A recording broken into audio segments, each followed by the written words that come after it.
Good evening, everyone. If you could please take your seats, please. Thank you.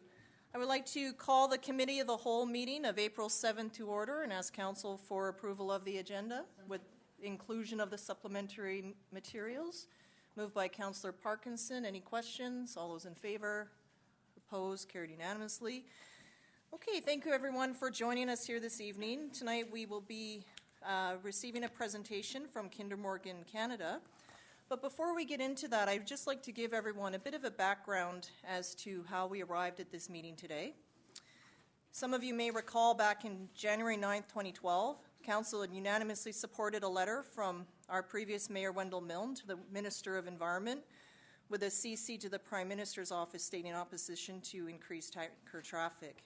On February 21st of the same year, we received a letter in response. Resolutions then went forward to the AVICC and UBCM later in that year, not from Sooke, but there were resolutions in those sessions. On January 11th, 2013, Kinder Morgan hosted a public information session here in Sooke at the Sooke Community Hall. July 21st of 2014, a delegation from Transition Sooke came forward requesting Council to place a question on the ballot. On September 15th, the majority of Council supported the question via plebiscite should the District of Sooke join other municipalities in renewing and restating its opposition to the expansion of oil tanker traffic through coastal BC waters. On November the 15th, at the election, 2,618 said yes, 1,137 said no. On December 29th of the same year, we received a letter from Kinder Morgan congratulating all of us for our acceptance into office and provided an offer to update us on their expansion proposal.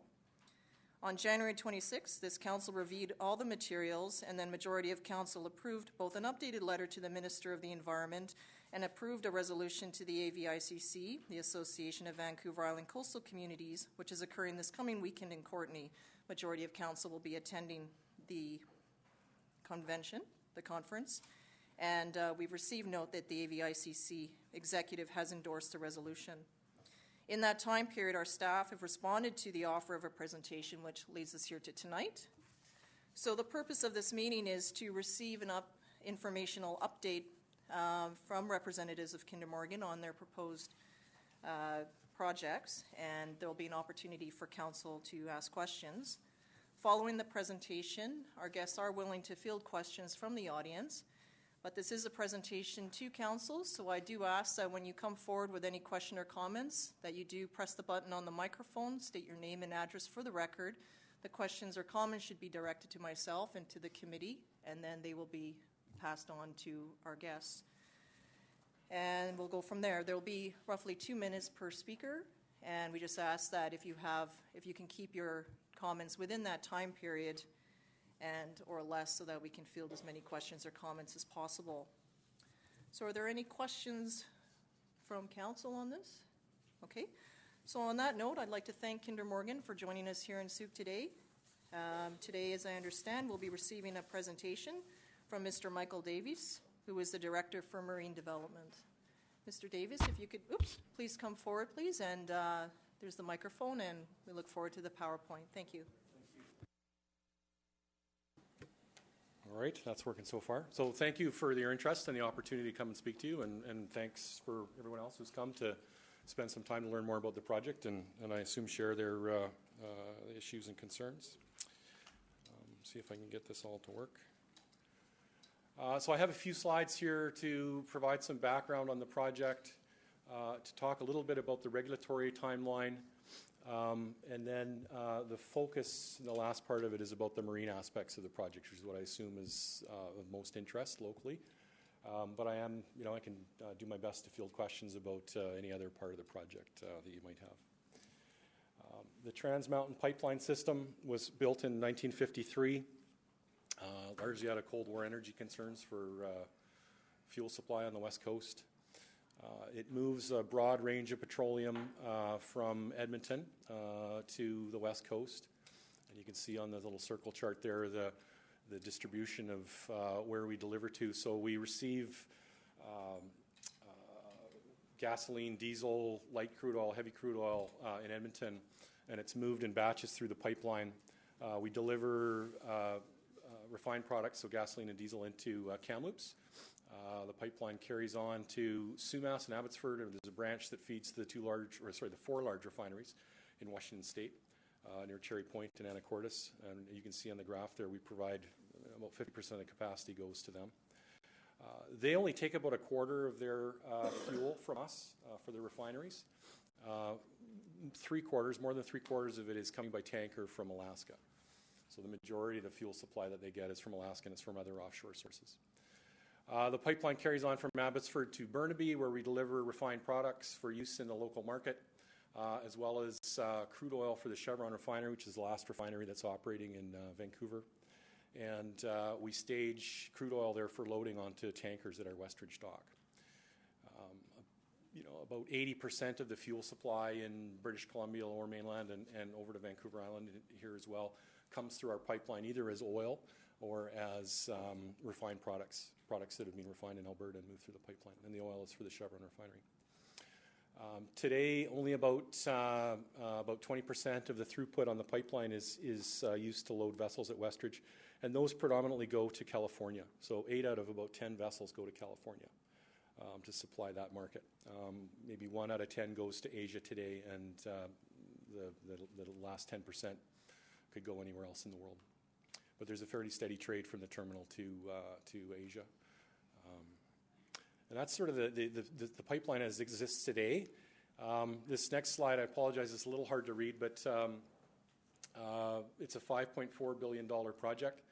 It involves twinning the pipeline, so building a second pipeline within the existing right-of-way for the majority of the route. So in 1953, when they built the first system, they had the foresight to leave the pipe offset to one side within its 18-meter wide right-of-way. And that's left room for a second pipe to be installed. There'll be some additional working space that's required during construction, but after we're finished, both pipes should remain within the existing 18-meter wide right-of-way.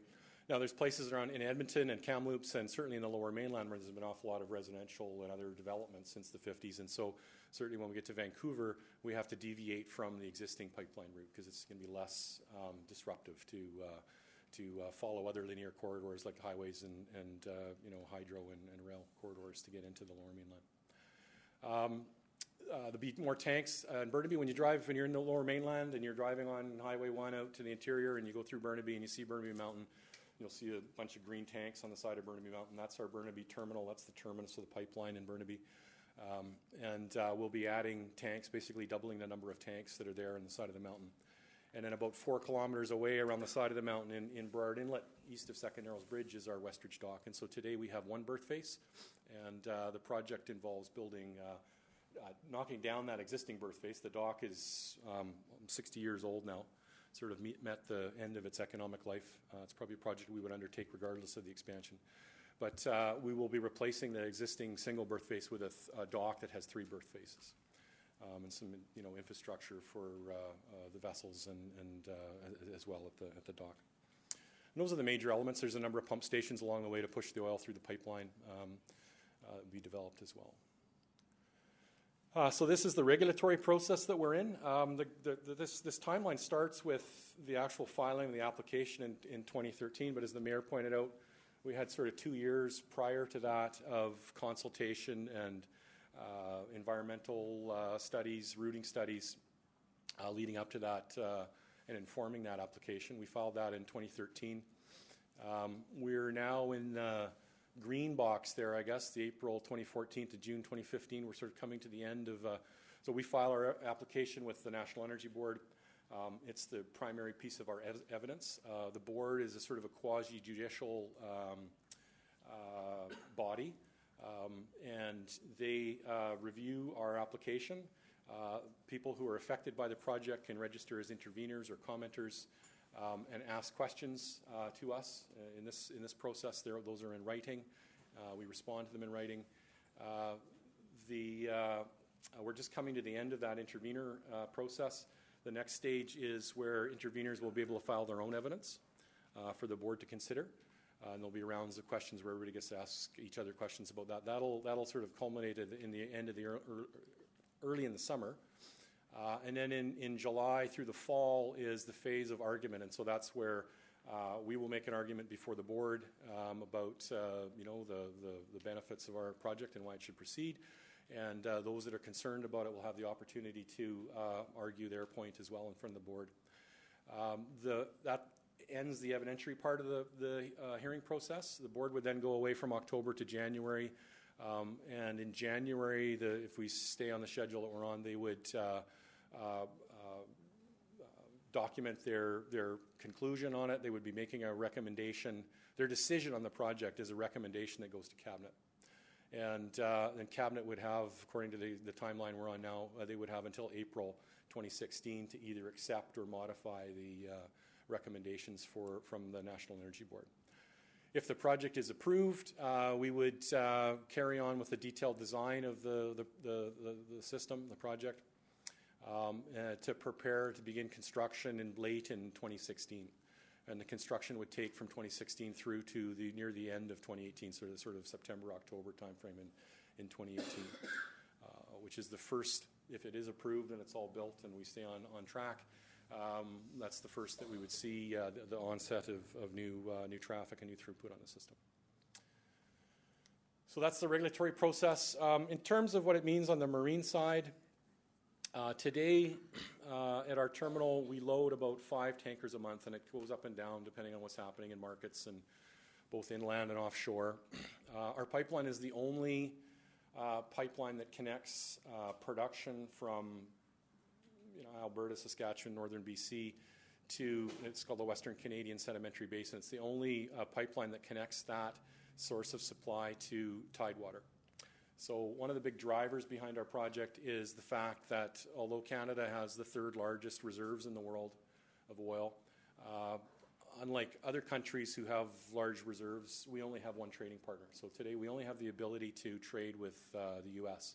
because that's the only place that pipelines really go.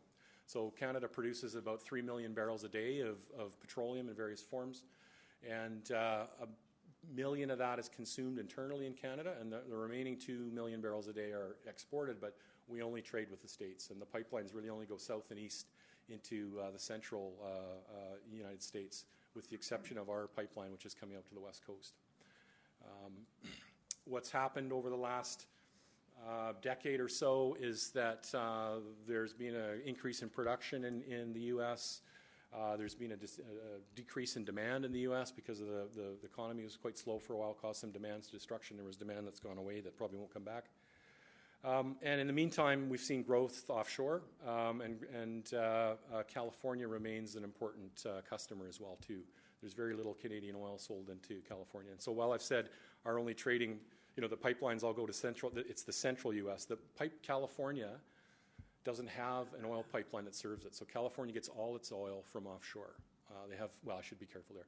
They have a quarter to a third of their supply, which is indigenous oil that's within the state, and then within California. And then they import all of the rest, and largely from Alaska, but also from other offshore sources. And those 5 tankers a month that leave our terminal primarily go to California, but it's a very small sliver into that market.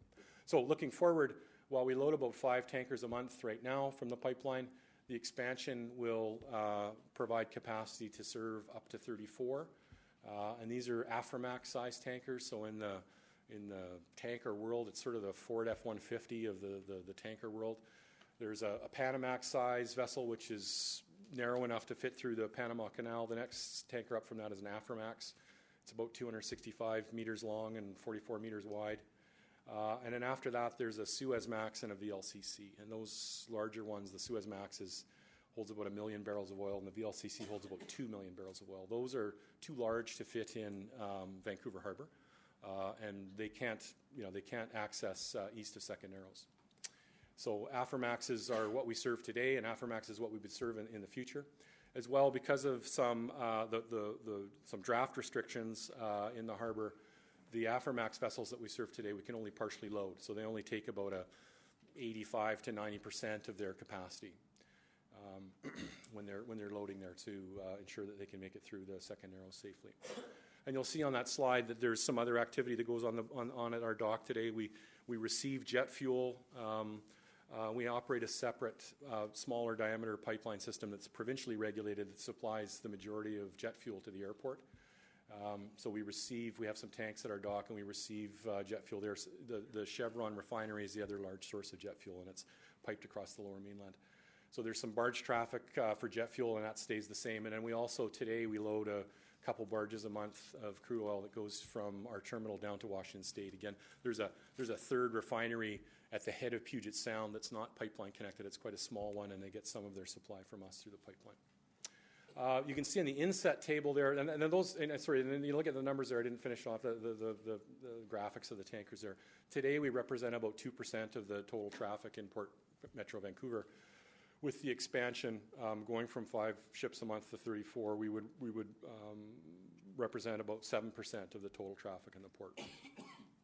As you get further out from Vancouver, you can see that the table up the top is sort of the other end of the spectrum, if you will, which is Juan de Fuca, which is all the traffic that's coming and going from both Port Metro Vancouver as well as the Puget Sound ports, Seattle ports. And so today there's about 6,000 large vessels a year that call in the region and through the Salish Sea through Juan de Fuca.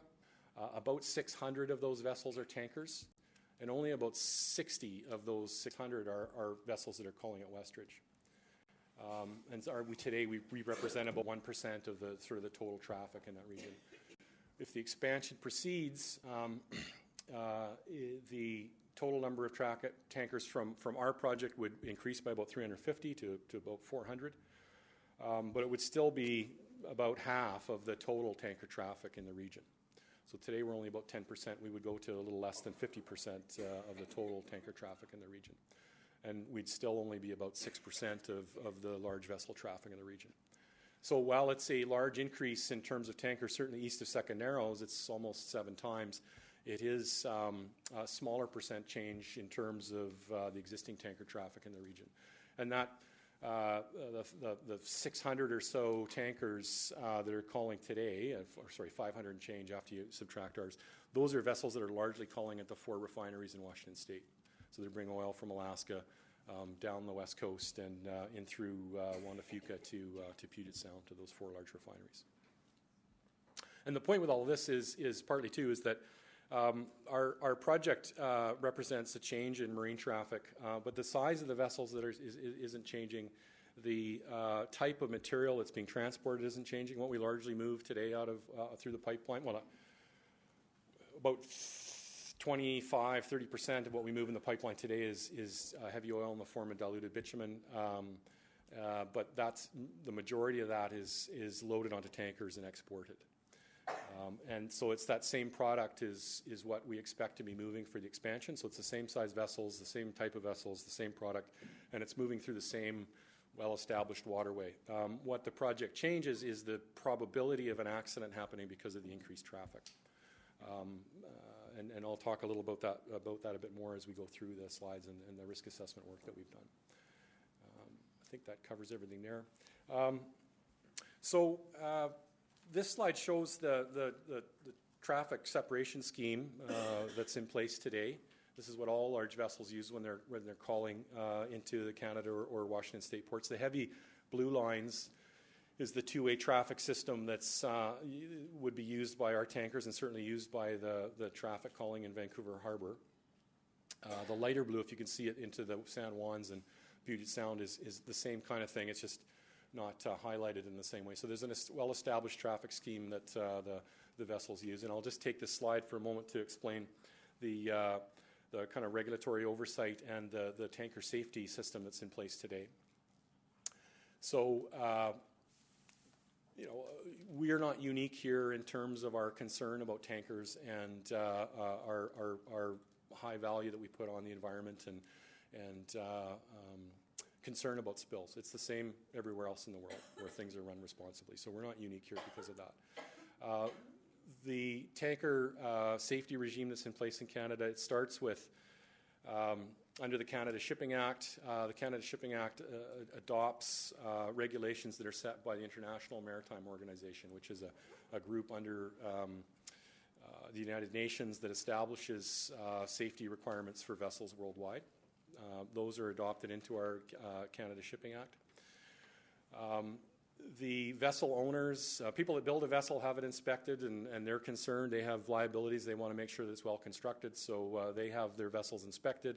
People who charter the vessels have them inspected. People that insure the vessels have them inspected.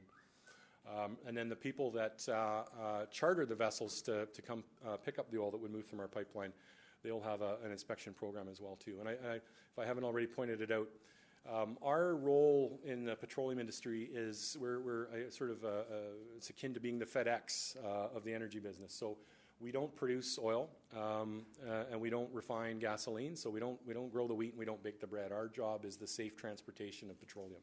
So we take other people's petroleum in Edmonton and we deliver it to the different points I mentioned along the route.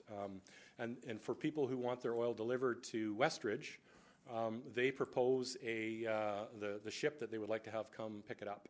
So when their space on the pipeline is allocated, they propose a vessel to us, and we have a two-part process to inspect it. So we have a review on paper using databases with records of the vessel's inspection in its previous ports to accept it for scheduling purposes. And then when the vessel actually shows up, we have a fellow who is our loading master who goes on board and makes sure that the vessel is what it says it was.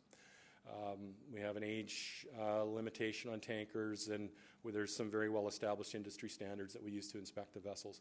And one of the things that we do that's unique at our terminal is the loading master stays on board the vessel throughout the loading process. So he's on board the vessel to interact with the crew and to monitor the loading process, and he has the ability to shut things down. Transport Canada also inspects the vessels. So Canada is a signatory to two international conventions that set out requirements for vessel inspections, share those inspections, and they also publish lists of good and bad flag states. And so the flag states are where the vessels are registered.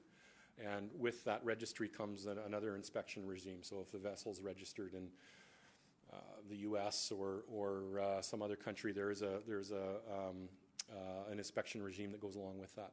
And one of the other criteria that we have is that we only accept vessels that are from the A list of the flag states. There's a white list, a gray list, and a black list. And so one of the requirements coming to our terminal is you have to be a ship that's a white list jurisdiction. The vessels have to get permission to come into Canada. They have to contact Canada Coast Guard before they come in. You can see on the left-hand side of that diagram where there's almost like a little traffic circle there.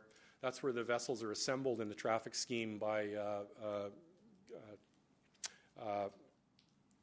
Tofino Coast Guard Radio, which is actually in Ucluelet. But they manage the first part of the traffic coming into the traffic scheme.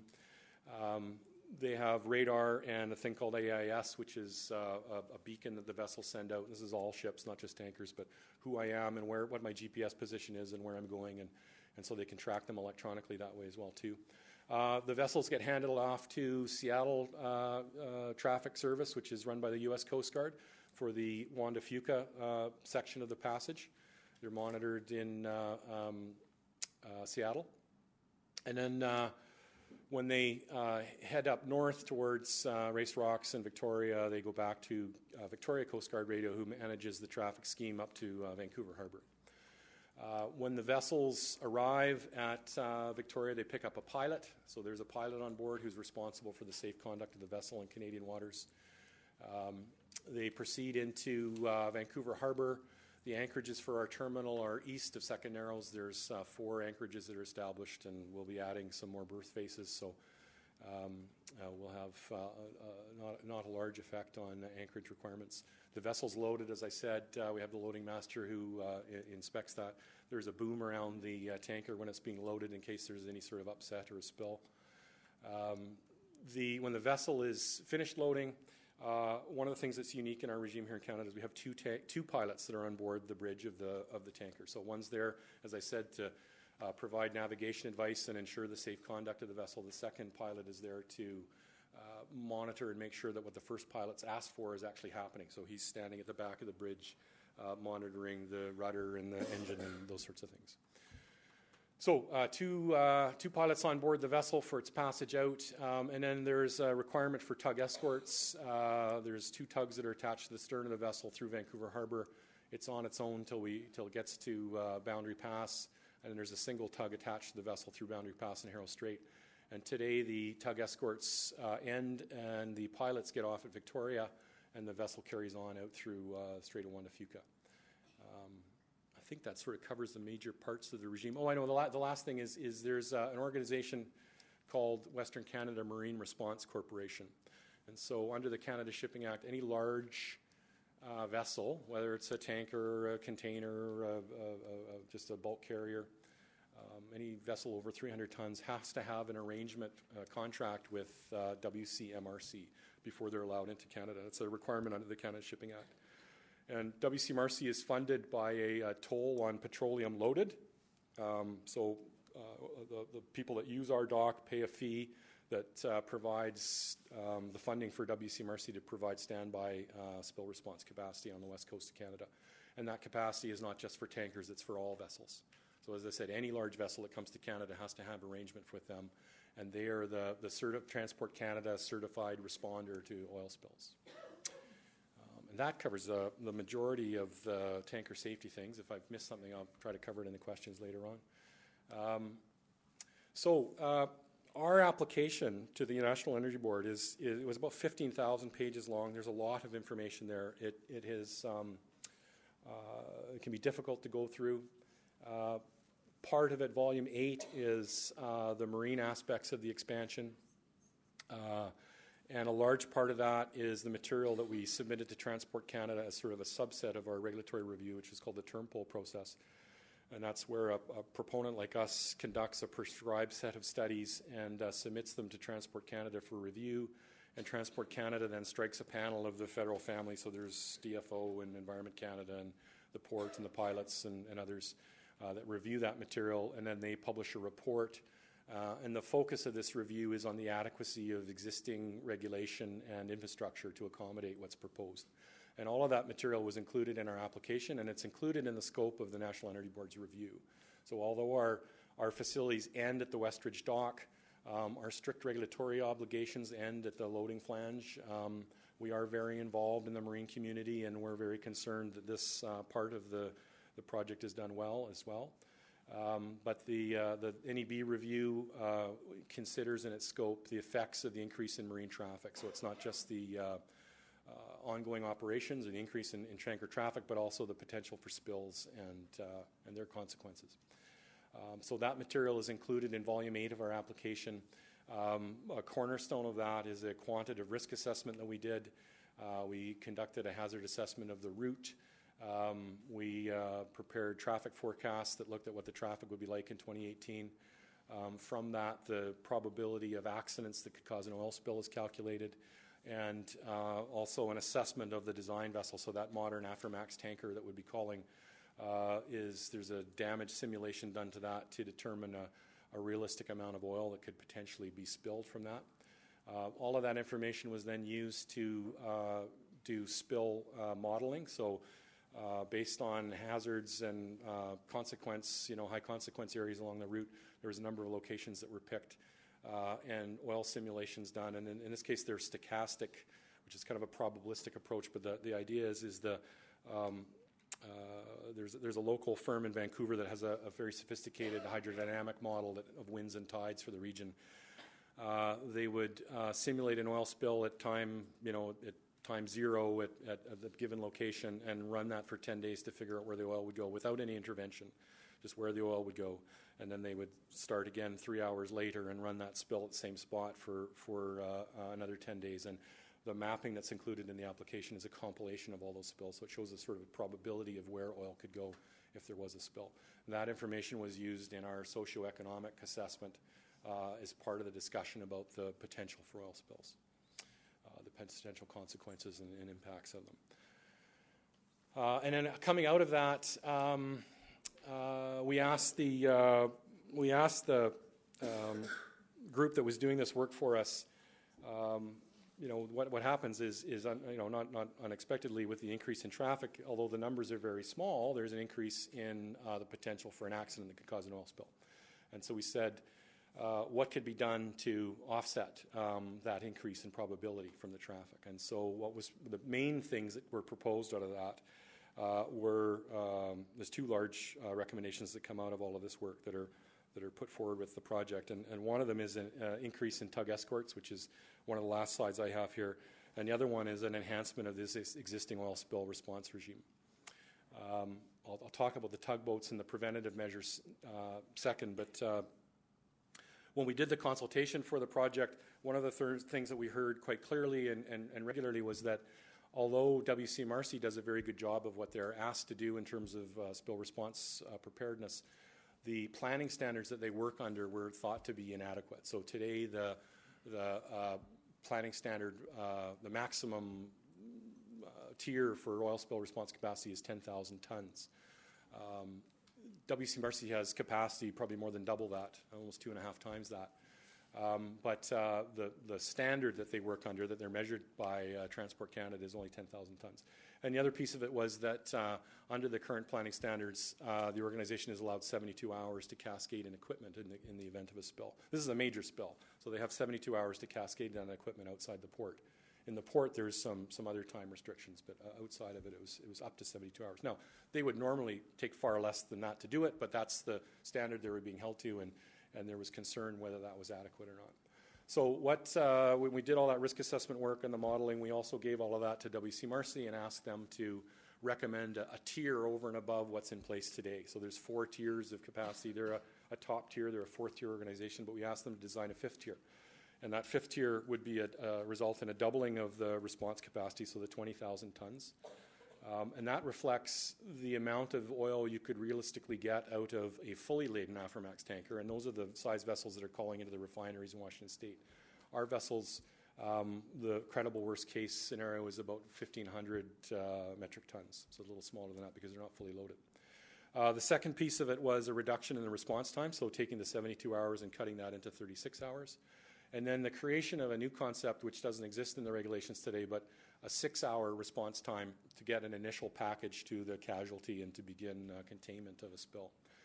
That's a concept that exists in the harbor today, but not outside of it. And the maps here in this slide show that the 5 circles that are up there, in order to achieve all of these things, and it's primarily the 6-hour response time, it requires 100 new jobs, about $100 million in new capital for spill response, and 5 new spill response bases along the tanker route.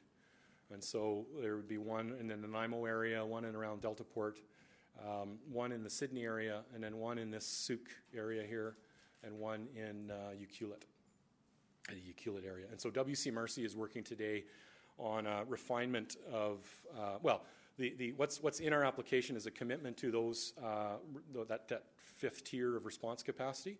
And our application includes a report that describes how that could realistically be done. And WC Marcy is working today on the implementation of that. They're working towards the implementation of that enhanced response capacity. And again, that's something that will benefit all the vessels traveling in and out. It's not just something for tankers. It's for any kind of large vessel that might have a spill. So this slide here is just, I would encourage council to find out more. If you're interested from WC Marcy, you could invite them to come. I know they have a consultation program that's going on right now about this.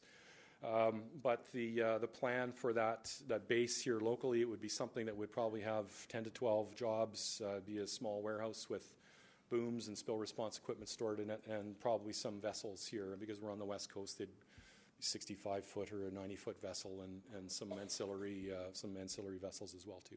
And so WC Marcy right now is regionally within those 5 circles. They're looking at where they think the best place to suit that equipment would be, and how to commit to, or how to deliver on that 5th tier of response capacity. So that work is underway, and it's something that WC Marcy can provide more information to you about. I mentioned the tug escorts, and this is the last slide that I have. The other big change for the tanker safety piece would be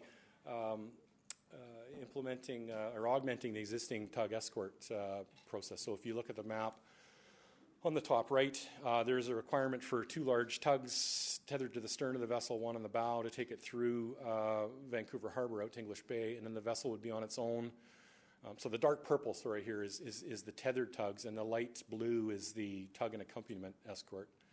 But you'll see today there's an escort through the harbor, and then the vessel's on its own because it's a big wide channel and there's lots of separation, but the vessel's on its own. There's crossing in there, but there's a vessel on its own to Saturn Island. And then there's a tug tethered through Harrow Strait and Boundary Pass. The tug untethers where the pilots get off at the Victoria Pilot Station and then stays with the vessel past Race Rocks. What's proposed is that the escort through the harbor would be extended out of more of the traffic area, further out of English Bay. But the tug would stay with the vessel throughout its passage, all the way out to the Juliet Buoy, the mouth of Juan de Fuca. So there'd be a tug and accompaniment through Georges Strait.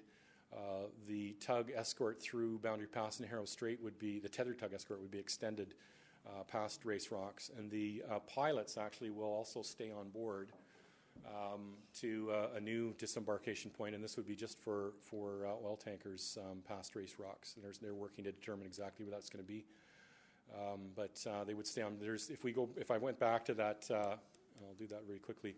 You can see past Race Rocks. There's a traffic circle there where there's joining traffic from the Puget Sound system, and so the idea is that the pilots would stay on board until the vessel is past that, and now all it's really left to do is kind of a straight shot out of Juan de Fuca. And then the tug would stay with the vessel all the way out to Juan de Fuca. So if there's any problem with propulsion or steering or anything like that, there's a vessel right there that's ready, capable of providing assistance or towing the tanker and keeping it safe. In Washington State, they have a scheme where at Cape Flattery, Nia Bay, near Cape Flattery, they have a rescue tug that's stationed there, which also would be available to a vessel in distress where it's going to Canada as well. But it's funded by a tariff on vessel traffic to Puget Sound. We looked at that model and we had thought, perhaps we would implement something similar on the Canadian side. But the more we looked at it, we figured if the tug is there, it's already sort of being paid for, so why not have it with the vessel? You don't have to worry about dispatch time or trouble in weather getting the tug and the tanker together. So in this case, the tug is right there and able to connect up and assist the tanker if there's any concerns. So that's my update. I'm happy to answer some questions for you.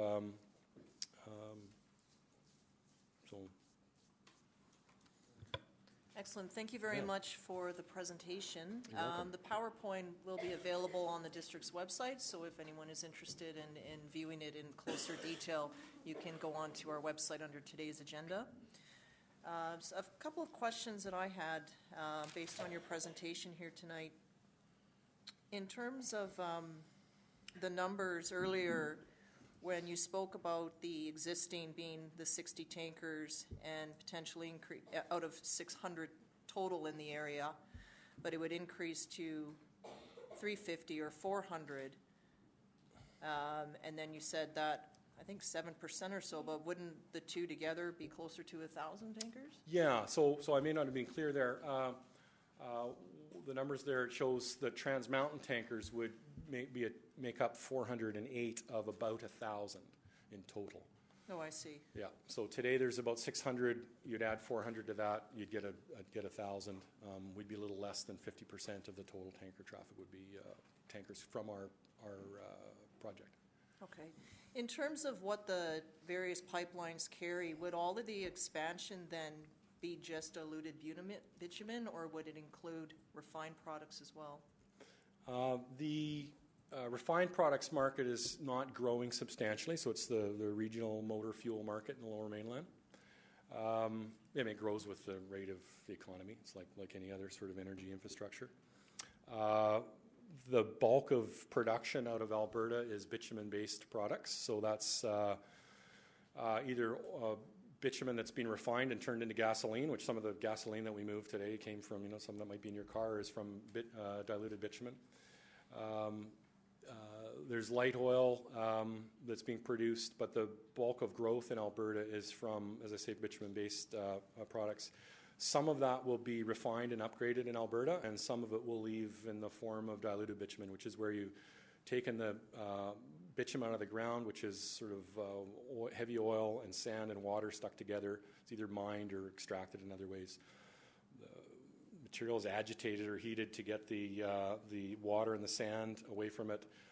That heavy oil is too heavy to move in a pipeline, and so it is mixed with diluent, and the diluent is just a general term for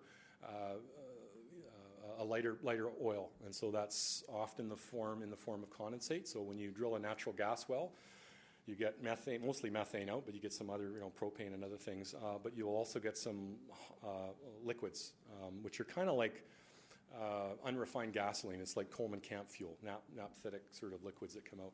That's used to mix with the bitumen to create a product that looks and acts and behaves more like regular crude oil. You can also take that heavy oil, and some of it is refined locally to create light oil. So it's refined, and you break down the hydrocarbon bonds and you make lighter oil, and that is mixed with the bitumen as well too. But the point is to make a product that meets the specifications for pipeline transportation. The deposits in northern Alberta are it's the same rotten dinosaurs as it is in the rest of Alberta. The oil sands, though, formed it closer to the surface. And because it's closer to the surface, there's more microbial degradation of the oil deposits. So there's bugs that ate the lighter, and the bugs prefer to eat the lighter ends of the petroleum. And so what's left is a heavier oil. And so when you're adding this lighter oil to make diluted bitumen, you're essentially putting back the lighter ends of the product that have been degraded over the millennia. And you get a product that acts and behaves like a conventional heavy oil. So it's not very much different than say the bunker fuel that's used to fuel large vessels that call in the region here. We move today, as I said, about between 20 and 30% of what moves in the pipeline today is diluted bitumen. And what our shippers have indicated is, at least initially, their interest is to move that same product in the expansion. So largely the expansion is about providing more capacity for those kind of products. But it won't only be diluted bitumen. There's products that will be refined in Alberta, synthetic oils, and oils that have taken the bitumen and refined it into something, a higher value product, and that will be moved by tanker as well. In regards to the fifth tier that you're looking for, which would include those additional response ports, if that tier did not go ahead, where is the closest response port to Soo? Today, WCMRC's largest base is in Burnaby, in the port. They have barges and they have a big warehouse in Burnaby near the foot of Willingdon on Hastings.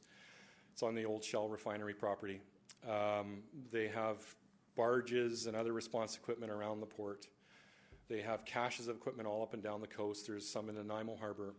They have a base in Duncan today with response equipment and boats. And then the nearest large cache of equipment that they have from here is in the Esquimalt. Okay. And so they have, I think it's the largest skimming vessel in Canada right now. It's berthed in Esquimalt. And they have some other equipment there as well too. They have a barge and some other equipment that they station there. But this would be a significant change to WCMRC. So today they have 30 full-time employees. They have a large network of contractors and oil spill response. They have a fisherman's oil spill response program which trains and engages commercial fishermen and others in oil spill response. So they have resources beyond their existing employees. But they had, when we started this, they had about 30 employees. They're up to about close to 50 now, and they're on track to probably end up with about 130 if the project proceeds. And you mentioned that it's a user pay system that funds the WCMRC yes. Operations. Is it a separate corporation or is it a government? It exists to fulfill a need under the Canada Shipping Act. Okay. So under the Canada Shipping Act, it requires all large vessels to have a contract for spill response, and it defines what a response organization is, and it gives the response organization the power to collect fees. And so WCMRC is the only certified organization on the West Coast. There could be others.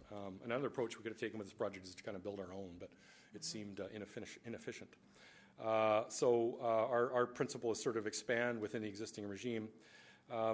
So they are primarily funded through a thing called the bulk oil cargo fee. And so any petroleum that's either loaded onto a ship or unloaded within their response area, which is from the border, the U.S. border up to the 60th parallel and out to the 200-mile limit, that petroleum being loaded or unloaded has to pay this tariff.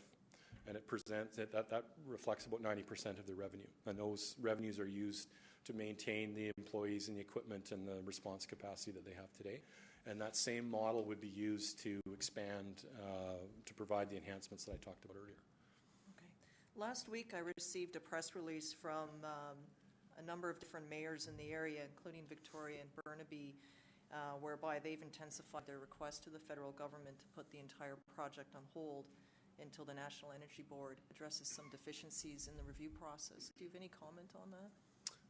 Well, it's not really appropriate for me to speak about what the NEB may or may not do. As I said, it's entirely a matter for them. I mean, we have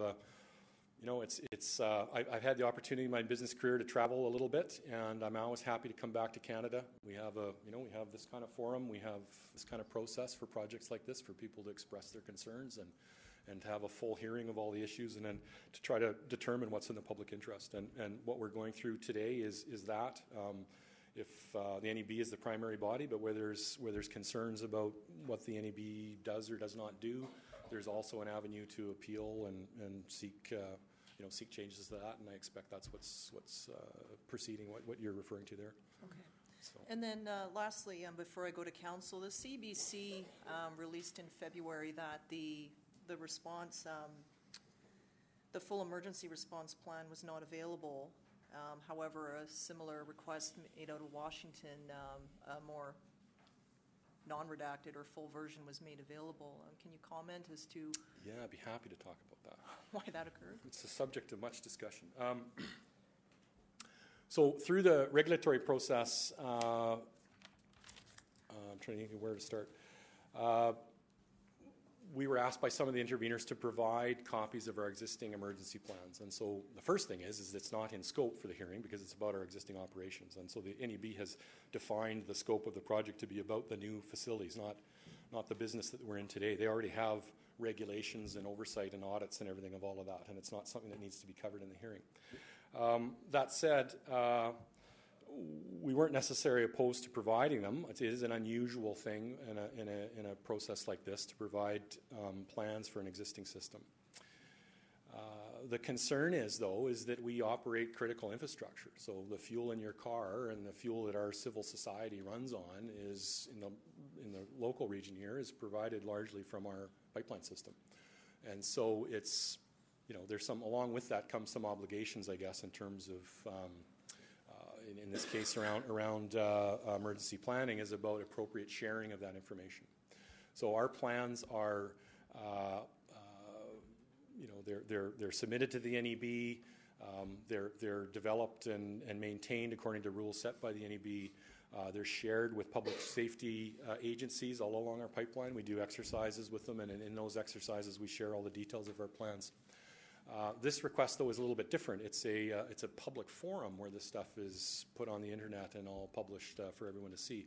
And so there's aspects of our plan that have, there's some personal information, some personal privacy aspects to it, which I don't think anybody sort of disagrees with. That's all very straightforward. I don't think anybody needs to know, my home phone number in order to understand what the plan is. But there's also lots of information in our plans about details of our facilities, and those things can be used in reverse to cause problems on the facilities by people with ill intent. And so we have to manage that information and make sure that it's distributed appropriately. And so our first step was to offer to submit the plans, but subject to confidentiality treatment by the board, and that would allow interveners to have seen the full plan, but under a condition of confidentiality. And the board said that, I'm summarizing their decisions. You'd have to, read it for the detail. But they basically said, well, first of all, we don't think that we really need to see them in order to make a decision because it's for the existing system, and we've already proposed conditions on what you will do to renew them for the enhanced system, and I can talk about that later. But if you want to submit a redacted version, go ahead and do that and explain what the redactions are. And so in the end, that's what we did. We did provide a copy of our plans.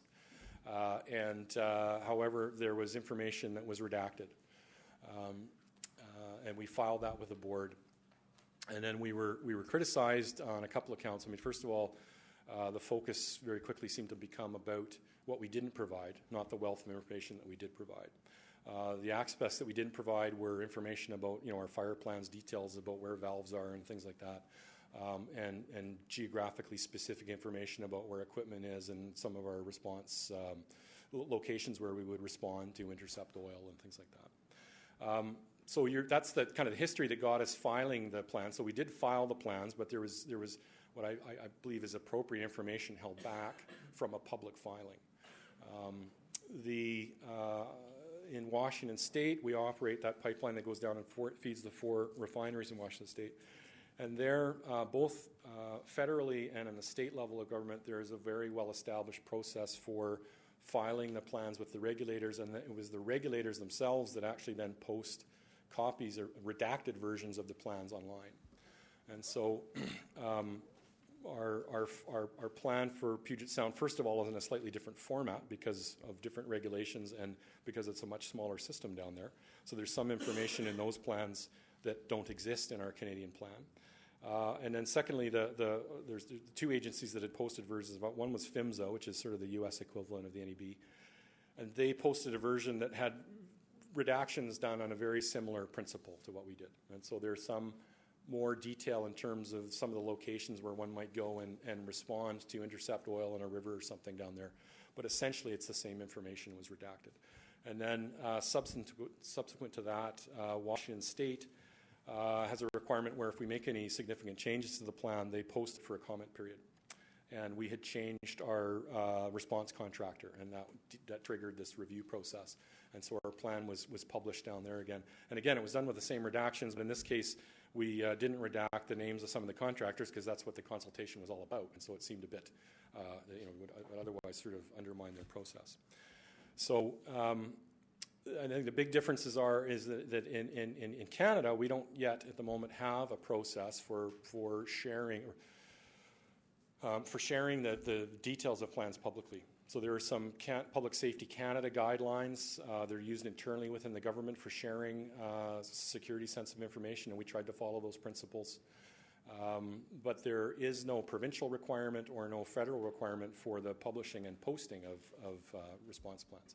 And that's something that we have, I think the board of the chair of the National Energy Board has recently commented that he'd like to see some improvements on that. And so we have offered through the process that we're in and through our membership in the Canadian Energy Pipeline Association to lead a process that will determine what information should be held back and what information should be shared with the public. So that's the process that we've come to date on that. Thank you. Questions from council? Councillor Casper. Yeah, I just want to thank you for your in-depth presentation. My question relates to the WCR-MC, I guess, undertaking or discussions around establishing a new Sooke area response base.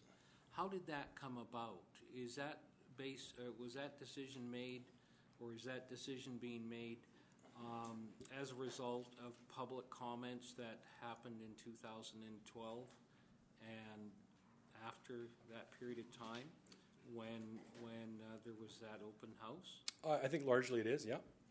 That's a large part of it. The other element, of course, is the risk assessment work that we did, and we, as I said, we calculated, how much oil could you get out of in a realistic accident, could you get out of one of these tankers, and it was more than what the current planning standard was.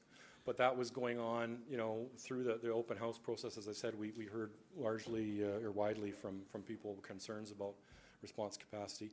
There was an Auditor General's report at the time too, criticizing Coast Guard's ability to demonstrate that they could meet their role in the regime. I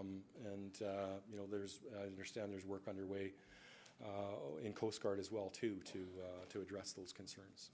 Yeah, and if I may just get back to the 2012, there was a Association of Vancouver Island Coastal Communities conference in Ucluelet, and it was pointed out to the elected officials there and others that the ability of the provincial government to respond to any type of marine emergency or disaster along the coast, most local communities would be dealing with it on their own for some 72 hours.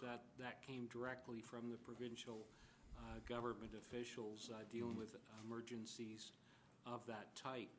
And I know that took a lot of those elected members with quite a bit of surprise. And I think as a result of that, in 2013, not only other elected officials, but I know the past council elected officials did express that kind of comment and concern that, for us to rely on just our local ability with no assistance whatsoever in the event of any marine spill, not from expansion from Trans Mountain, but any at this point in time, we would be very hard pressed to deal with that right now.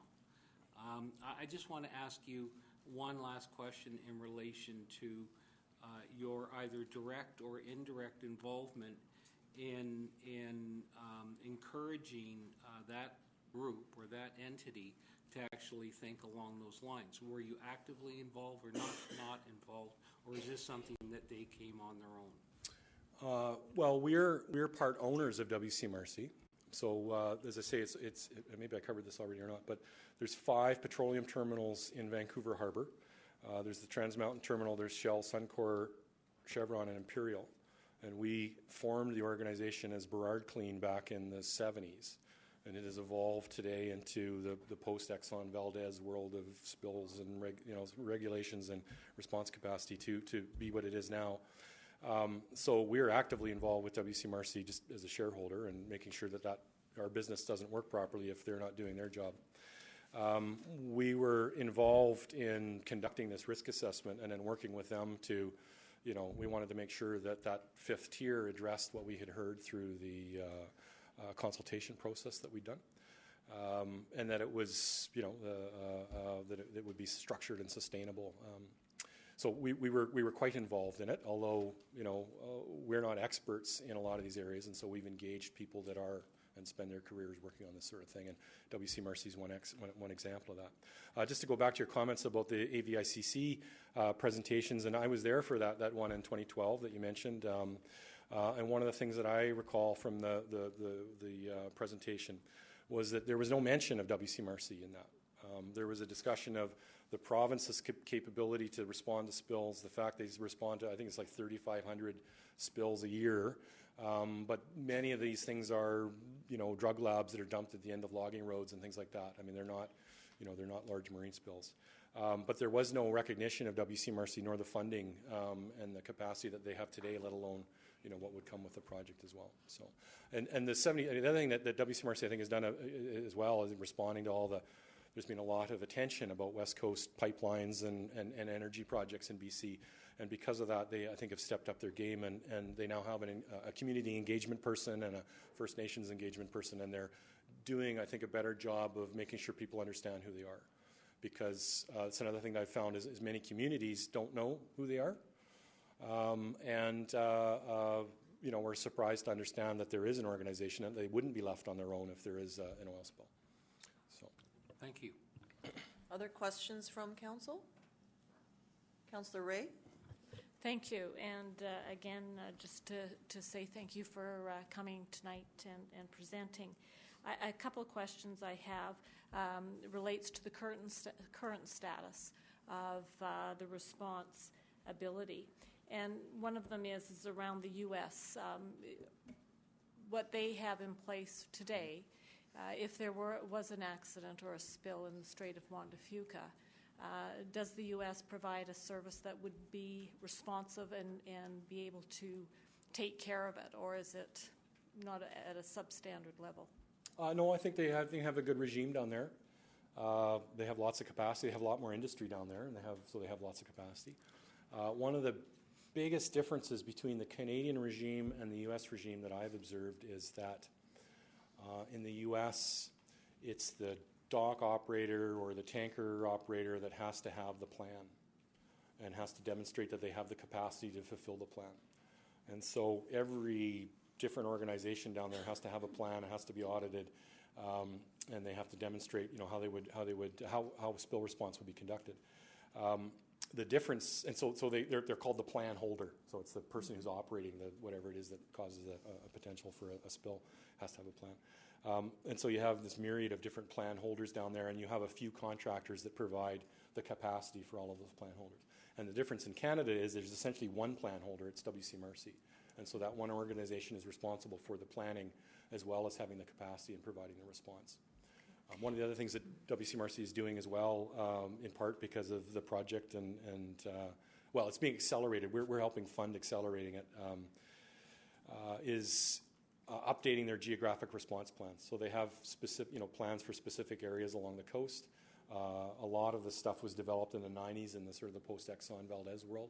And so they're in the process of updating their plans, bringing in more resolution and providing more detail. And especially in a world today with GIS and computers capabilities that we have now, there's things that capabilities that are available to them that they will be able to take advantage of as part of this work. So. I guess where I'm leaning towards is that we've got a response system in the U.S. and we have a limited response currently with WCMR on the Canadian side. You're talking about if there's the twinning, that there would be $100 million to go in to add those 5 other areas. My question is, if the twinning does not, if the twinning does not proceed, will we still see that investment of $100 million in those 5 locations? And if not, what would be the status of the ability to respond adequately if there was a spill with the current Canadian and U.S., and is there an agreement between the two entities in terms of a spill response? So there's a couple of things in there. The easy one is there are mutual aid agreements and coordination between the Canadian Coast Guard and the U.S. Coast Guard. So while WCMRC is the service provider for spill response, and they provide the management and the capacity and all equipment, it's done under the supervision of Canada Coast Guard. So Canada Coast Guard would be the federal on-scene supervisor, I guess, and they have the ability to take over or to direct the response if they don't feel it's being done adequately. And the same concept exists in the States with the U.S. Coast Guard. If the project, so these enhancements that I talked about, they are things that are tied to the project proceeding. So it's the increased volume of oil that would come that would fund these enhancements. They stem out of the risk assessment work and the consultation work that we have done with the project. And it's about providing enhanced capacity within the Salish Sea for our tanker route. One of the things that has been going on in the background, though, is Transport Canada has also heard all the things that we have. And if you've been following this closely, you've seen about a year or so ago, they struck a panel to study the spill response regime across Canada. It's called the Federal Tanker Safety Panel, and their report is available online. And it came out with about 40-something, I think, recommendations about enhancements to the regime, including regional risk-based planning and a review of planning standards so that they meet local risks. And so that work, the committee studied the regime, published their report. Transport Canada has adopted the report and accepted its recommendations. And Transport Canada is in the process of implementing conducting these risk assessments, and the expectation is it will lead to a change in those planning standards, but I can't tell you what they will be. And that work will go on independent of our project. What they have told us is that their work would probably be done around 2018, which lines up with when our project would be in service, but it's not really helpful to us in terms of the regulatory review and a determination of public interest because none of it's very certain. So because of that, we've gone ahead and we've looked at it in what we think is a rational way and made recommendations. I would expect that the two things would be similar when they're done, but I can't be certain about that. And that could also lead to the question is that if it's separate to the twinning of the pipeline, that actually could be funding that comes from another source, another way, not from Trans Mountain Pipeline. Well, the way the regime works, so I can't say that it wouldn't be, but the way the regime works today is WCMRC is funded on this per ton charge on petroleum.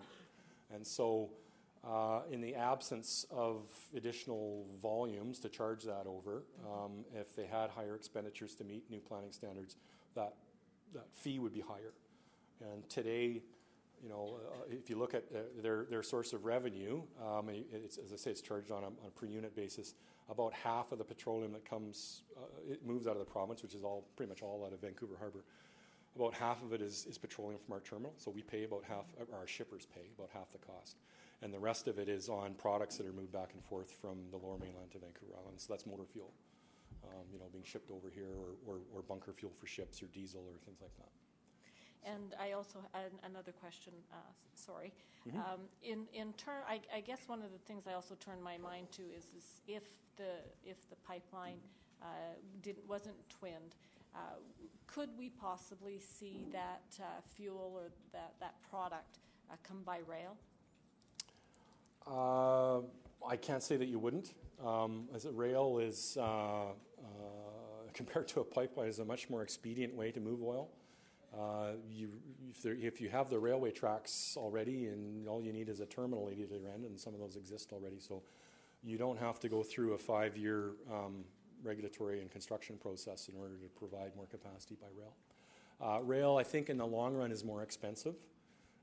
It's a good means for dealing with opportunities in the market where they exist.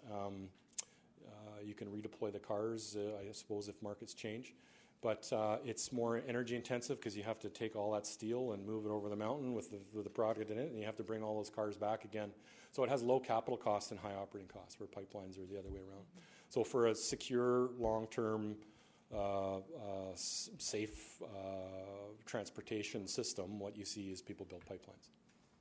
That's why it's evolved that way. Okay, thank you very much. Other questions from Council? Councillor Berger? Yes, thank you, and thank you for coming. Thank you. So just further to Councillor Casper's comments with regards to WC Mercy and how it works, I'm wondering if you could just sort of walk us through everything that we read, of course, is on spill and response times and essentially who's on the hook financially. So I'm wondering if you could just sort of walk us through a hypothetical situation currently with the traffic that's happening, as well as with the proposed twinning, if there were a spill in the Juan de Fuca Strait right now. So what would happen? What's your first alert? Wow, there's a lot there. Is your question more about liability and funding of it all, or just how the response works, or? Sort of both. Okay. If a spill were to happen, what would we see? Okay. What would the steps? Well, the first thing is reporting of the spill. So the vessel or the pilot certainly the pilot's on board to make sure that things are done properly, but the tankers are very highly regulated and highly scrutinized and responsibly run. So there would be a reporting of the spill through MCTS, which is the Marine Traffic Radio System. WCMRC would be notified. They would have an existing contract in place with the vessel. And that contract commits WCMRC to providing initial spill response to them. So WCMRC would deploy their people and equipment. As I say, they have the bulk of their equipment is in, the bulk of their backup supply. So they have initial equipment that's sort of scattered along the route, but they have the bulk of it is in Vancouver. So if it was a large spill, not only would they be mobilizing locally to get people on the eyes on the event, but they would also begin moving equipment from Vancouver to sort of cascade in. Coast Guard, and there's a whole myriad of federal and provincial regulations that would happen. The spill would be, response would be managed under incident command system, which is the same kind of management in a can that your fire department and other response organizations use. It's a standard approach to how you organize yourself, what the jobs are, and the process that you go through for establishing priorities and then work plans and resourcing those work plans. It's widely used, so it allows integration of different response organizations. One of the first things that's set up in that, right starting from the instant that the spill is reported, is a command post is established, and it may be moved and expanded as requirements are needed. An incident commander would be the responsible party, and so in this case it would be the owner of the vessel. And WCMRC provides all the capacity up to even acting as the incident commander, but ultimately it's the vessel that's responsible for the spill financially, so they would be represented, but they would be supported with this whole ICS organization with WCMRC. The federal agencies and provincial agencies would be invited to join the what is called Unified Command. And so, as I said before, the Canadian Coast Guard would be the lead federal agency responsible overall and for approving all the decisions in the end. So at the end of the day, it would be the Coast Guard and the responsible party that are signing off on the actions that are taken. But Environment Canada would be there to represent the federal environment interests. BC MOE would typically be a part of the Unified Command to represent BC and shorelines and their responsibilities there. Local governments would be invited to participate in Unified Command, as would for local First Nations that are affected by the spill as well. And then the ICS process would run, and it establishes a process for assessing the spill. Where is the oil going? There'd be overflights. There'd be equipment deployed, and the ICS is really about a planning process where you're planning and resourcing what it is you're going to do in the next operational period. So usually it's 24 hours in advance, and that would run until the free oil is recovered, and a plan for the remediation work has been developed and approved by the Unified Command. And at that point, the emergency would be over, and the remediation process would begin.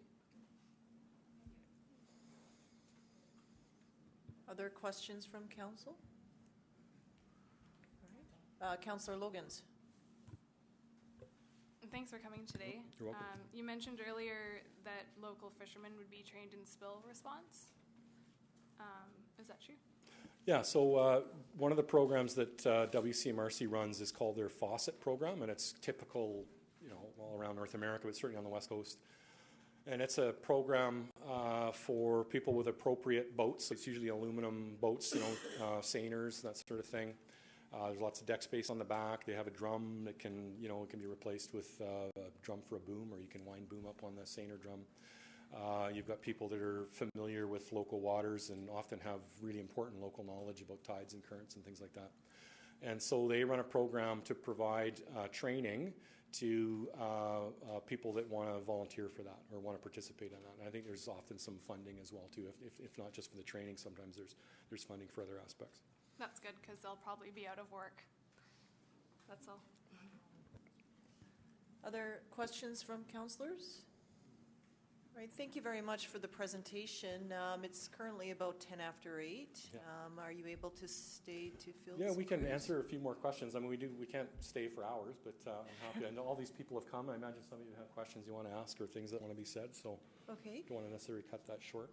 Is there another microphone, and then, or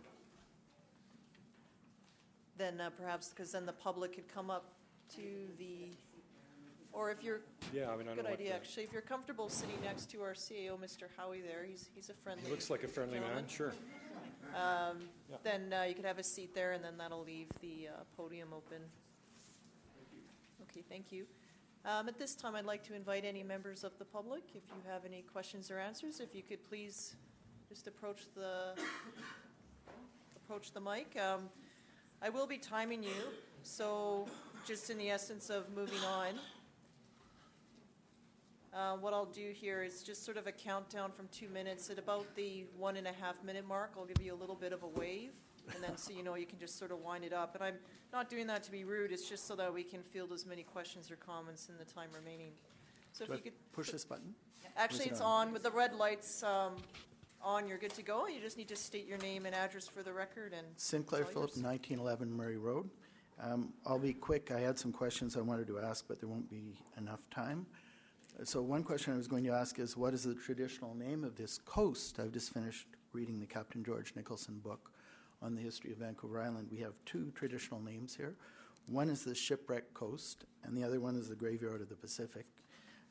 And people along the West Coast Life-Saving Trail, who had to deal historically with all the marine disasters here, watched one ship after another go down and stood by in heavy storms watching people drown because we were unable to get to them in time to save them.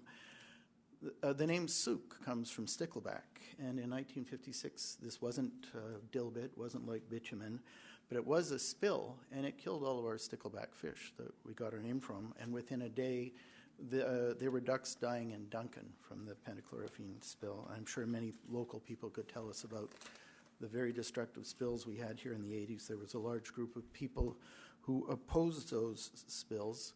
In terms of advanced technology, our leading Navy reconnaissance vessel collided with a freighter in the Strait of Georgia about 7 or 8 years ago. Many of you will remember that. More importantly, I attended the seminar last week, or the large conference held by the Tsuk First Nations. And one thing that disturbed me, and please correct me when I'm finished if I'm wrong, because I may be, but I understood that WCMRC, or whatever it is, would not send people out in a very severe storm because they wouldn't want to put their lives at risk, which I think might limit their ability to respond. I can't understand how people in tourism, the crab fishery, the First Nations, oyster farms, seaweed industry, etc., would be able to withstand a devastating oil spill in the area.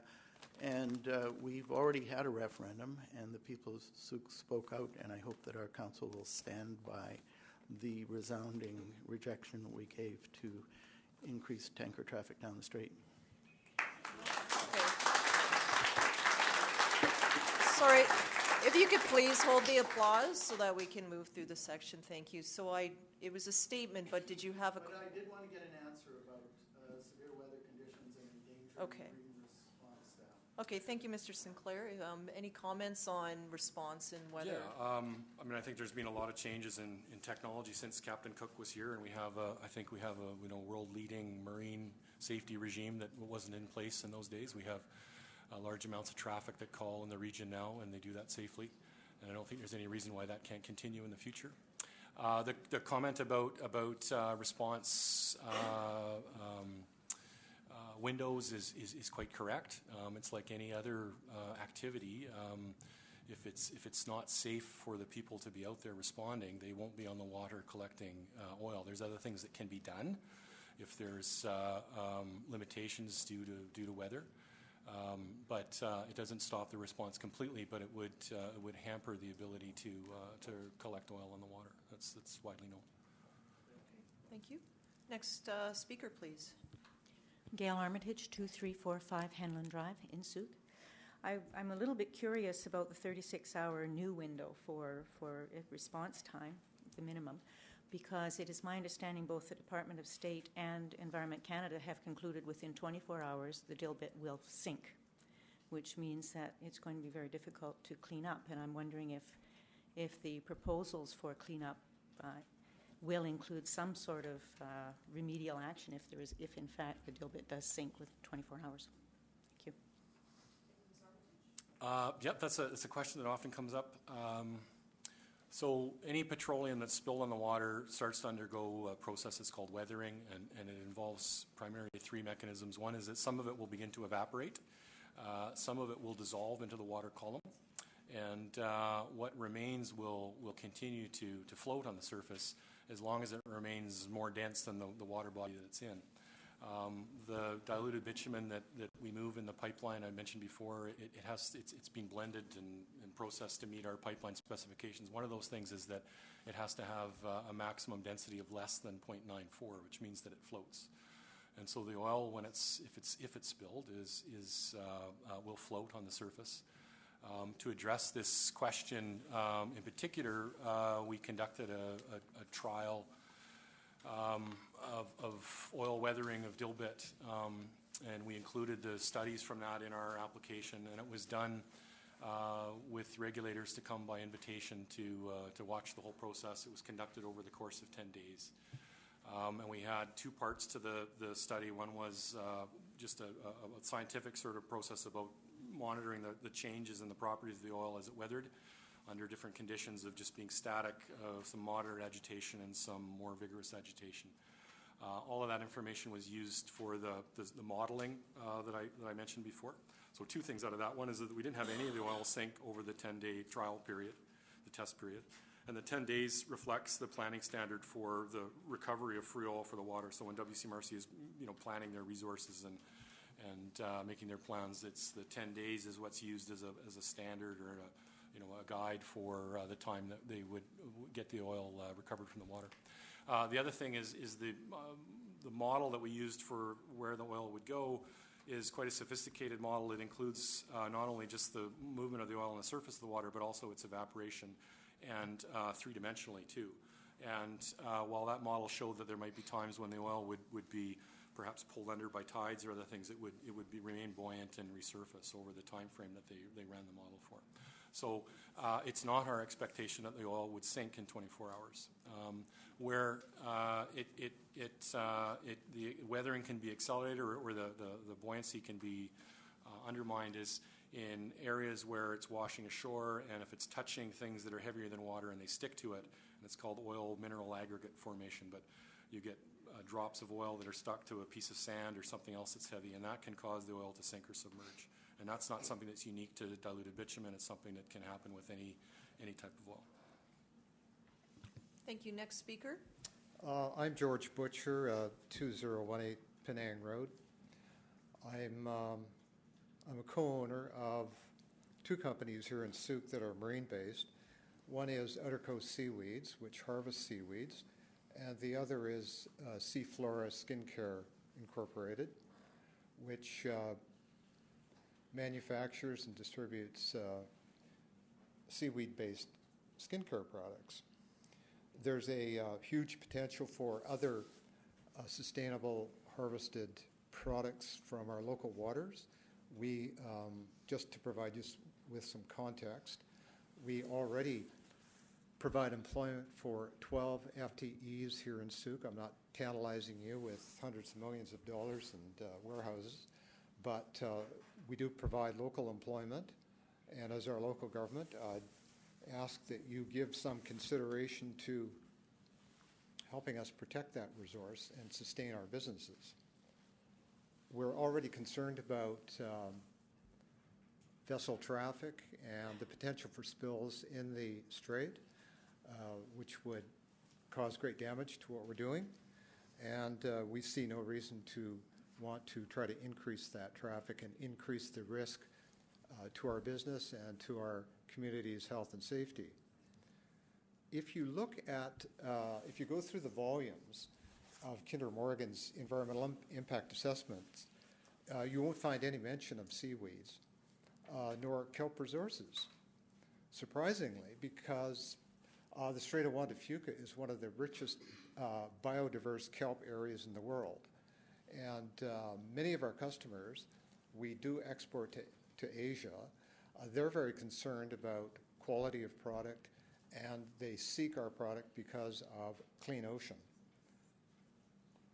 I do have, just to wrap up, one question which you might want to address, and that is in any environmental impact assessment business, you want to project a worst-case scenario.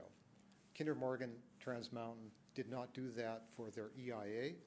If you go through the report, the spill that was modeled was a small fraction of the total volume that is carried in those tankers. So I would ask the council not to be beguiled by promises from Kinder Morgan. They don't pay taxes here and they don't create jobs. Thank you. Thank you. Can we just hold the applause? Thank you. Next speaker, please. Hi, I'm Frances Littman. I'm from 474 Nelson Street in Esquimalt. Thank you, Mayor and Council, for this opportunity. Thank you for coming to answer questions. My understanding is that, well, first off, I'd like to actually thank Souk Nations for whose territory we are here on and acknowledge that. And also on that note, I'd like to acknowledge that First Nations on the shores of the Salish Sea have prohibited increased transport of tar sands production products through the Salish Sea.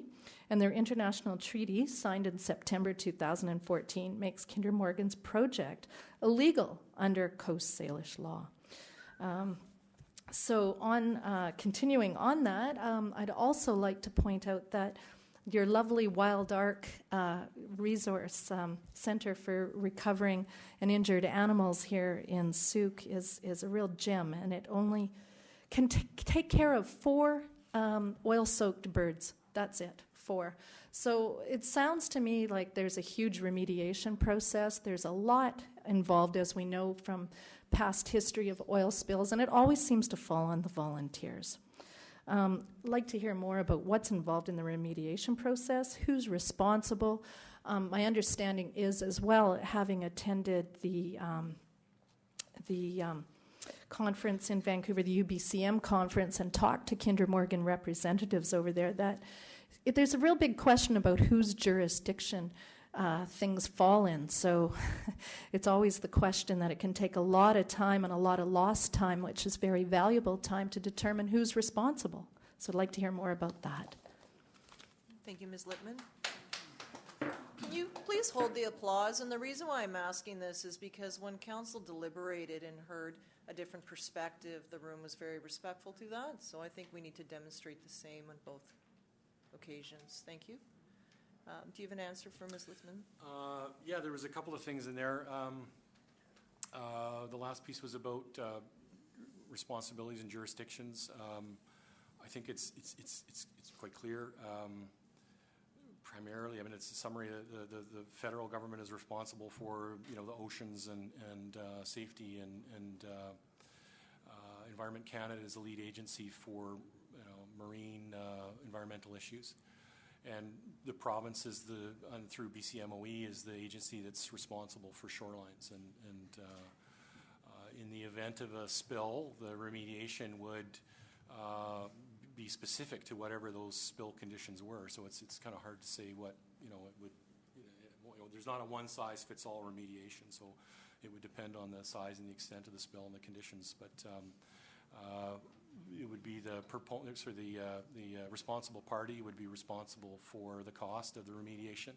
And as I said before, through the emergency response piece, the emergency phase wouldn't normally end until there is a remediation plan that has been established and signed off. And that would involve the agencies like Environment Canada and BCMOE setting thresholds for what the remediation standards would be. It's normally done through or influenced in part by a process called NEBA, which is Net Environmental Benefit Assessment. And so there would be an assessment done about, essentially this is sort of the how clean is clean, and when does the cleaning activity start to create more environmental damage than the oil remaining or the damage that's been done. But the intent would be to remove the oil and restate things to the way they were before. Thank you. Next speaker. My name is Gunda Reba, 7918 West Coast Road in Zug. I got a question regarding the liability of the company, whoever created any spill. So Kinder Morgan created a spill response or removal company. So I don't know what the liability is in the end after a spill. For us, the tanker was quite a capacity of a million tons, and the salvage vessels have 20,000 tons. The capacity of all of them, maybe. So if there's a total fatality of a ship, first of all, the time they can respond, that's not answered that question. With our currents going on, the Strait of Juan de Fuca here, I don't know how they want to manage that to get, within a certain time, skim oil from that amount out of the sea. I think it's impossible to do that. And I don't know what kind of model they have for really a major spill. And in the end, who pays for this? There are so many agencies involved.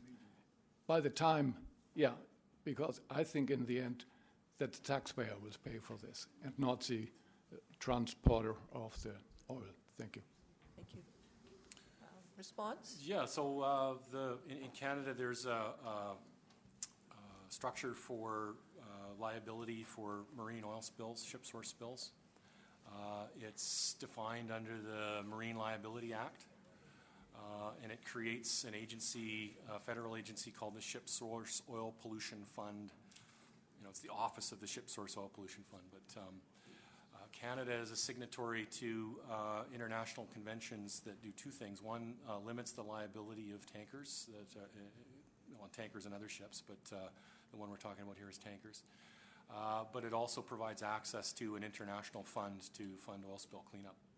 And so the way the liability works, the funding of it works, is it starts with the vessel's insurance.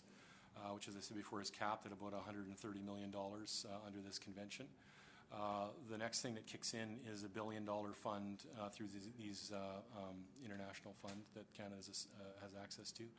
And then at the top layer of it, the Ship Source Oil Pollution Fund has about $3 million, which is available to fund an oil spill as well, or oil spill response.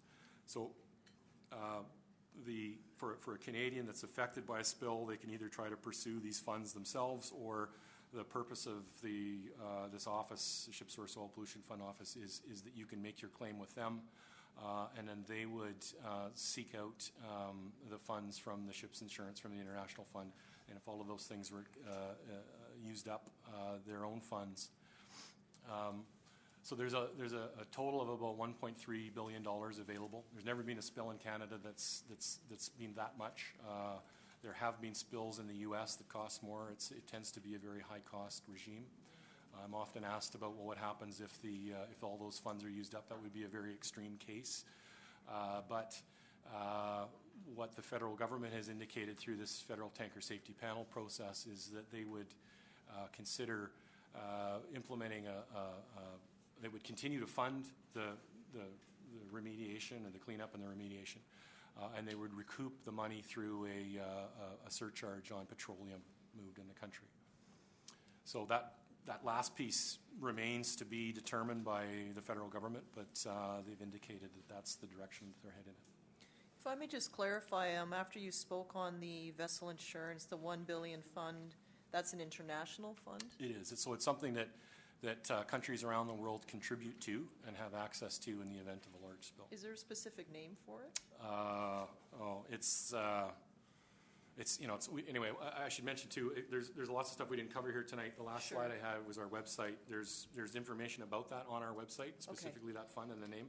It's I can look it up. Yeah, it's getting late in the evening. I normally remember it. Then it's an acronym that starts with an I. It's okay. But yeah, it's an international fund that Canada is a party to. Okay, thank you. Next speaker. Good evening. It's Ralph Hull, 6669 Horn Road. I thank Mayor Tate and the council for making this opportunity for us to hear from Kinder Morgan. You seem like a nice guy, but you represent an industry that's just horribly disastrous to us mariners and to people on the BC coast here. Using the Exxon Valdez, who, as an example, their responsibility, they obviously had the crash, and then their own personal responsibility in taking care of it later is really appalling. They used all kinds of excuses, legalities, and time. What's it, 20-some years now? It's an industry that just does not environmentally friendly or people friendly, and that's why we have concern to hear this sort of thing and keeping a thumb on you guys. I'm interested in the ownership of all this. In 1977, I fought against Trans Mountain Pipelines and won at that time. I got a so-called moratorium for 30 years, but now we are at it again. So who owns Trans Mountain? And what's the relationship of Kinder Morgan and Trans Mountain? You can answer this after I'm done here, but I also have a question about the competition in your industry. Enbridge and Kinder Morgan, you guys compete somehow? Where's that in the ballpark? I don't know that. It'd be interesting to hear about it. And because the last dinosaur died tens of thousands of years ago, now you're still pursuing it, there has to be a transition somewhere, especially a major energy company like you guys, as to look into the future. We have to eventually give up this oil, use it for lubrication, but not to burn it, and not the present use of it. So there must be, in your boardroom, you have some serious discussions about the future. 20 years, 50 years, 100 years down the line. The solar is what you're going to have to get into. So I wonder if you have these kind of forethoughts in your company. Thank you, Mr. Hull. Okay. So there were sort of three things in there. The first one was about ownership, how the structure works. So Kinder Morgan is the company that owns the Trans Mountain Pipeline. Trans Mountain is the certificate holder, I guess. They're the regulated entity. They're the pipeline, if you think about it that way. And the pipeline is operated by Kinder Morgan. So it's the Trans Mountain Pipeline is the National Energy Board regulated entity, and then it's operated by Kinder Morgan. Oil pipelines, like pipelines and essentially utility infrastructure, tend to work, they tend to be monopolies because of the efficiency. So you wouldn't normally have two pipelines moving oil from one place from the same source to the same destination because it's inefficient. It's the same reason why you don't have competing natural gas companies, with trying to put two different pipes to every house and that sort of thing. So with that monopoly sort of aspect of the business, we're regulated by the National Energy Board, and so their oversight is two parts. One is the sort of economic regulation, so to make sure that the tolls and the tariffs that we charge are fair, and that there's fair and open access to the pipeline, and those people that want to move petroleum have a fair opportunity to do it.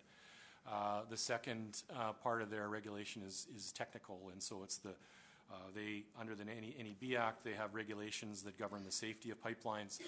Those regulations call not only there's their own elements to it, but there's a Canadian Standard Association document that called Z662, which establishes the how you build and operate a pipeline, and then any of our company standards that we create are enforceable under the NEB Act as well too. So the point there is that when the NEB audits us, not only is it their rules, these CSA rules, but also anything that we've said as a procedure, they can hold us to task on. So if we said it's a procedure, it's something that they can audit us against and fine us if we're not following.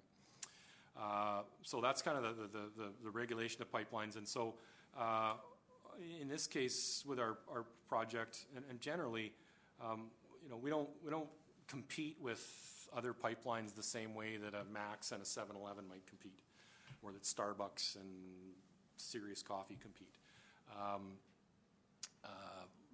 Because of that sort of monopoly sort of aspect to the business, it doesn't make sense to have two pipelines going to the same place. In the case for our project, we're not really in a competitive race with anybody. We, prior to even starting this public review process and even the consultation and development work that went on before that, is we held a thing. This is a requirement of the National Energy Board. It's called an open season. It's a process where people that want to move, anybody who wants to move oil from Alberta on this new project has an opportunity to say, yes, I would like to participate in that. And so we describe the pipeline and what we think the cost will be and the tolls will be in the terms of service. And they have the opportunity to sign up for that. And so the project is underpinned on 15 and 20-year contracts to move oil on the pipeline. And there's 13 shippers. This is also on our website who they are. But they are committed to using the project, subject to it being approved by the National Energy Board and built. But because of that, we're not in a commercial race with anybody. Changes in oil prices and things like that don't really affect the need for the project. It's largely recognized that an alternative to the U.S. markets is something that's quite desirable for Canada.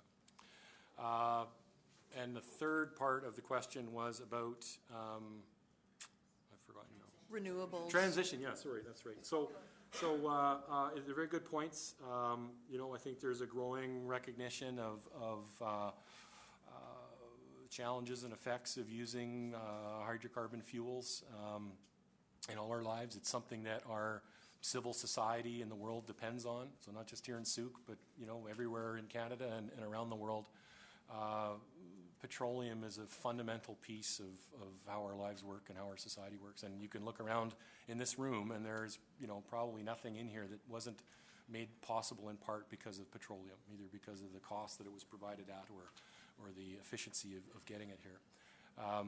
That's something that I think there's a desire to change over time, but it's not something that's going to happen in the very short term. It's something that's going to take a generation or two to change. Our project, as I say, it's underpinned by sort of 20-year contracts. The economic model for the project is based on about 30 years of operation, and the capacity that provides the supply that it will facilitate is something that's going to be required over that time period. Thank you. Next speaker. I'm Margaret Critchlow, 6753 Eustis Road in Souk. I appreciate this opportunity and the patience and forbearance of Mayor, Council, and the presenters this evening. It's great to have a chance to get some feedback and to understand this process better. I don't see anybody behind me, do I? Yes, I do. But I'd like to return to the first question of the evening, which came out of the recent announcement that more mayors have come forward again, more strongly requesting that the NEB hearings be put on hold until deficiencies are addressed. The request to address those deficiencies is not a radical request. It's simply a request that this public hearing conform to the same standards that all previous public hearings on similar subjects have had to comply with, namely that cross-examination be allowed and that input from all stakeholders be allowed. So my question is this, and it may be radical, even though that request from the municipalities isn't. According to your website, you pride yourselves, Kinder Morgan, on being committed to being a good corporate citizen and conducting ourselves in an ethical and responsible manner. As part of that commitment and in the interests of good public relations, and I would note, having pointed out yourself some of the shortcomings of that review process and the desire to work with the NEB to address some of those in future, my question is Kinder Morgan prepared to support municipalities' requests to the federal government for a more thorough and inclusive review process? Thank you. Thank you, Ms. Critchlow. No, thank you. So there's a lot in that one, too. I guess, first of all, whether there's deficiencies there or not, I guess, remains to be determined. And that's what this process is about. We, as the proponent, there's a process that's set up and established, and we've followed that. We've tried to do that, responsibly and ethically.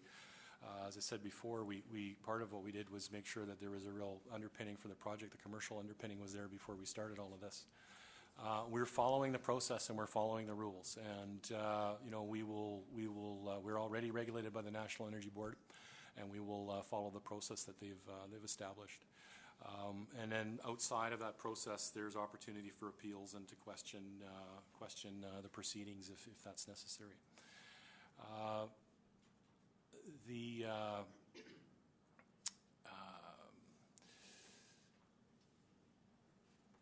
So there was another part of the question too. I'm sorry, it's getting a little late, but I've forgotten the other thread of it. But anyway, so the National Energy Board. Oh, I know it was about cross-examination. So I think what the speaker is referring to, for those that haven't followed, is in previous hearings, the board has had oral cross-examination of the evidence. So this is a bit like a trial. Our application is the evidence. We get asked. There's usually information requests, which is what we've been going through. So this is where interveners ask us questions and we respond to them in writing. There's usually a small round of those, and then there's an opportunity. There'd be panels set up in a room like this. The board would be up there, and there'd be an expert panel on the subject of marine, for example. And the interveners would have opportunity to come, either their lawyers or them as individuals, and ask questions of that panel. And anyone who submits evidence in the hearing would get a chance to ask the panel evidence. And it's a fairly involved process. The process that's being set out now for our project, and there's been a couple others before us, but we're probably the first really large project. There's a couple large projects that have gone through. We're not entirely the first, but there's a couple others.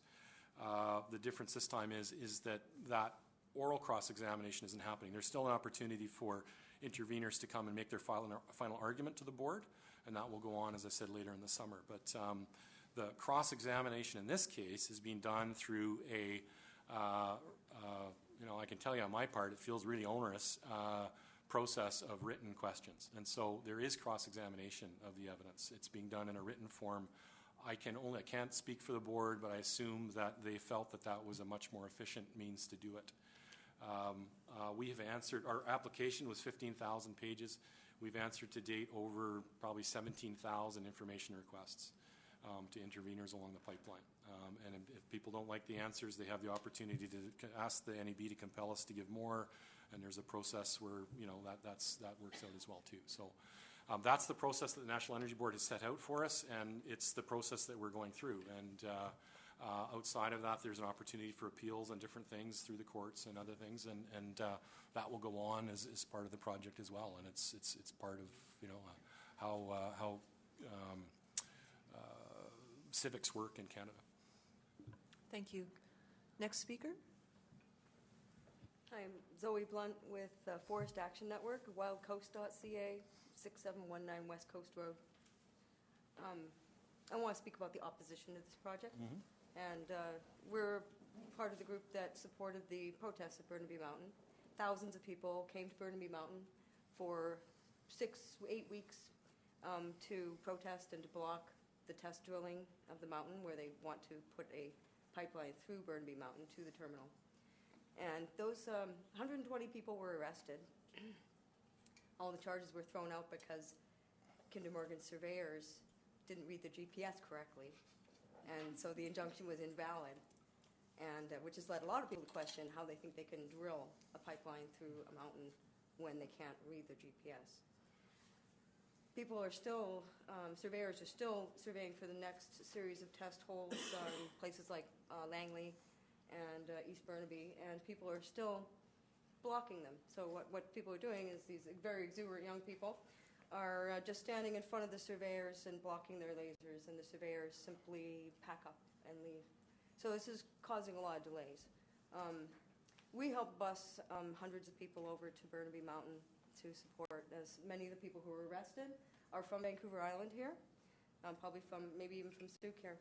Again, none of them have to go to jail because their charges were thrown out.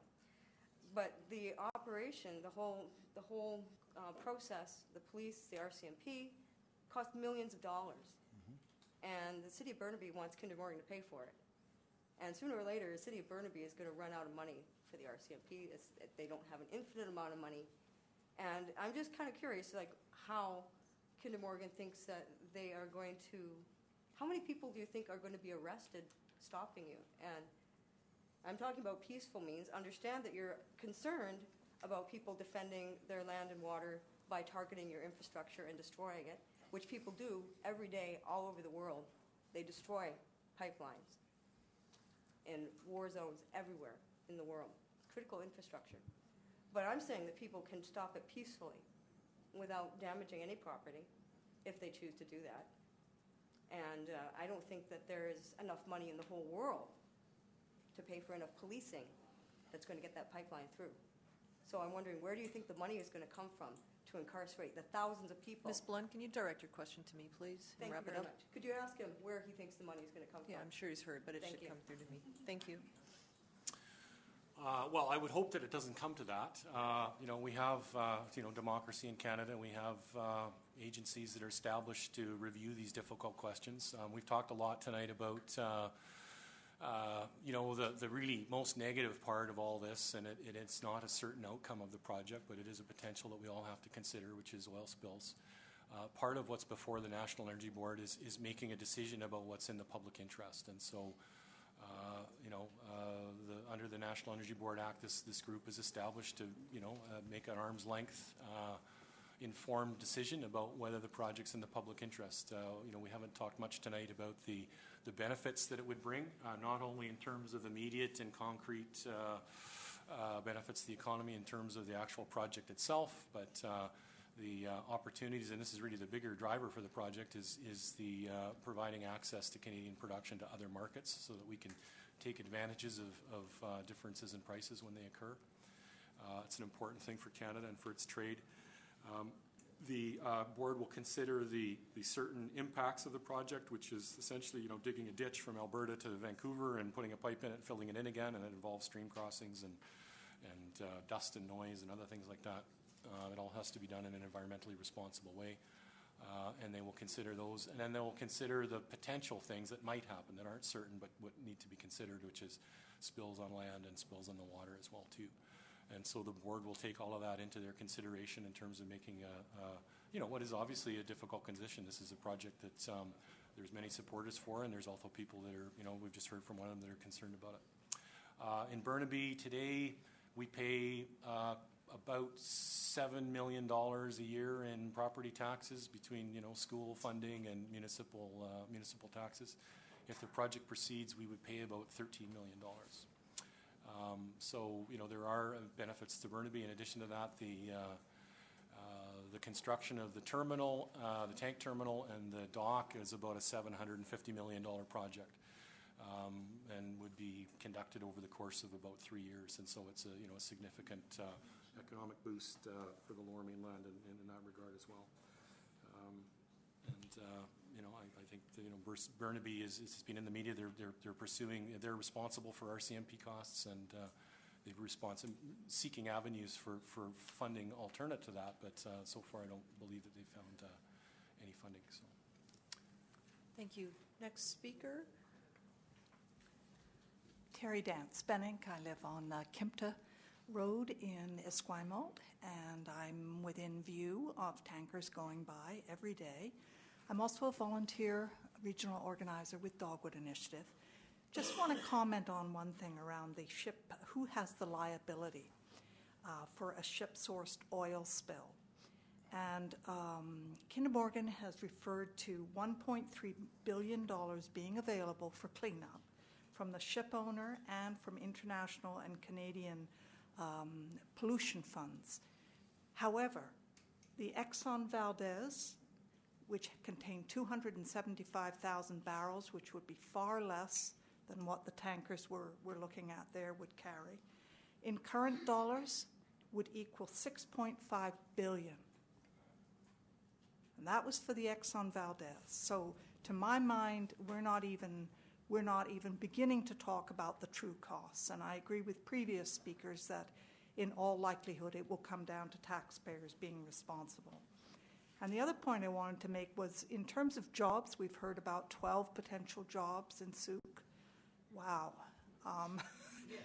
But anyway, one thing that has not been mentioned is that the oil and gas industry is heavily subsidized by our tax dollars nationally to the tune of $34 billion, and yet when you look at what the province of BC is getting in terms of its GDP, it gets 3% of its GDP from oil and gas industry, and a total of 1.3% of BC jobs come from that industry. So I think we need to really keep that in perspective. And I want to just end by saying that I am incredibly proud of Souk. I look at Kitimat and I see them leading the way, and hopefully Enbridge is going to die because of the courage of that city. And I think Souk is doing the same thing on the south coast. And I think you're one of the few cities that had the courage to take this issue to the people, to hold a vote.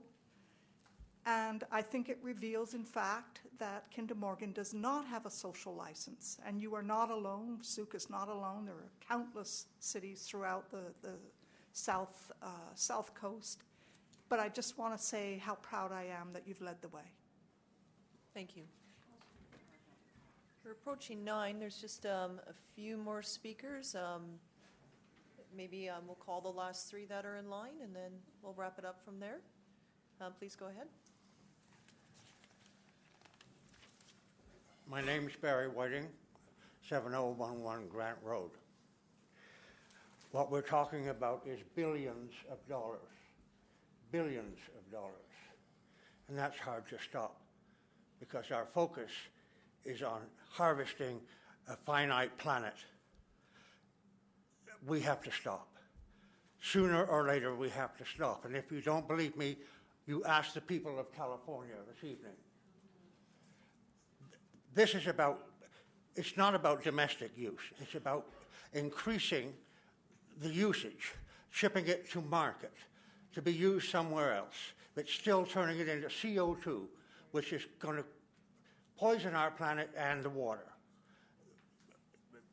Daily, you turn on the television set and somebody tells you something that was a little surprising. You understood it was serious, but you didn't understand it was that serious. Well, it is.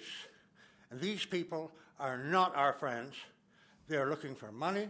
They're looking for money for any way possible, and if they have to spend a fortune, it's worth it because there's a fortune on the other end. For my children and for their children, I ask you, do not relent.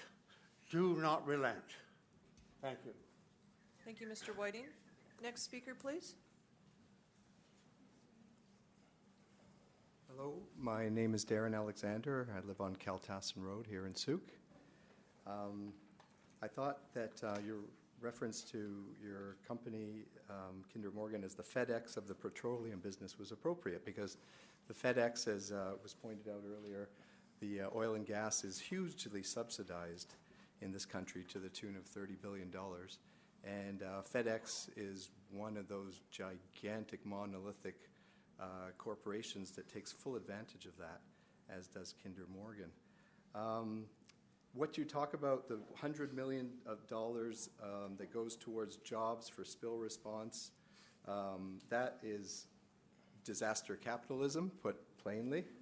I think we all know that in the room, and we appreciate that. I commend you, too, for the 50,000-page document that's for the safety report. That even beats the federal government omnibus bills in terms of size, page count. But lastly, my question is about accountability. And there's an elephant in this room, and that elephant has been mentioned, I think, about no less than 50 times, and that is the National Energy Board. Who here believes that the National Energy Board is really okay? Sorry. Okay. I can't keep a straight face because the National Energy Board is an apparatus of the federal government, and the federal government wants this job done. So my question is, doesn't the National Energy Board have huge incentive and interest in making this pipeline go through? And despite all the talk of the National Energy Board checks and balances and forcing you to come up with 50,000 pages of a safety report, I wonder if that's not true. Are there not some occasions when people from the National Energy Board and people from Trans Mountain Kinder Morgan get together, wine and dine, and talk about things sometimes, maybe? Thank you, Mr. Alexander. Yeah. So, a couple of things. So it's just to be clear, and I may not have I may not have articulated clearly, but it's a 15,000, so 15,000 page, so not 50,000. But it's still big. Your point, it doesn't take away from the point. The National Energy Board, it is an agency of the federal government, but it is established under the Act and administered, in my experience, as a quasi-judicial body. And so I don't think that they're influenced unduly by I don't think they're influenced by the industry. I think they have a clear role to play, and it's part of our Canadian democracy. They are a child of the federal government, and it's the laws and the process that we follow in the country. Thank you. Final speaker, please. Good evening. John Armitage from Hanlon Drive. A very simple question. This evening, we've spent all evening discussing whether it's going to be inevitable, whether we have a disaster around here or not on our beautiful coast. I think it's kind of a silly question given that we're discussing other people's money, not our money, but other people's money. My question to you, have we all gone mad? Thank you. Thank you, Mr. Whiting. All right, thank you for the comment.